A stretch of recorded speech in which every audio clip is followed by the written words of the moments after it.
Alam mo ba na malalaman mo kung aangat ka ba sa buhay sa pamamagitan ng iyong way of thinking? Oo, tama yon. Mayroong tinatawag na poor mindset at rich mindset. Ang poor mindset ay laging nakafocus sa problems. Wala akong pera, hindi ko kaya, paano kung mawalan ako ng trabaho? Habang ang rich mindset, solution-oriented. Paano ako kikita? Paano ako magkakapera nang hindi binebenta ang oras ko sa ibang kumpanya? Ano ang pwede kong gawin? Ang poor mindset, takot sa risk. Paano kung mabigo ako? Wala pa naman akong trabaho. Pero ang rich mindset, embrace ang risk.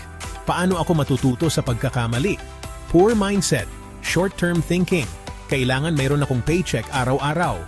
Rich mindset, long-term vision. Anong future goals ko? Alamin ang pagkakaiba ng tagumpay sa pansamantalang buhay. Poor mindset or rich mindset. Manatiling may alam. Feed your mind.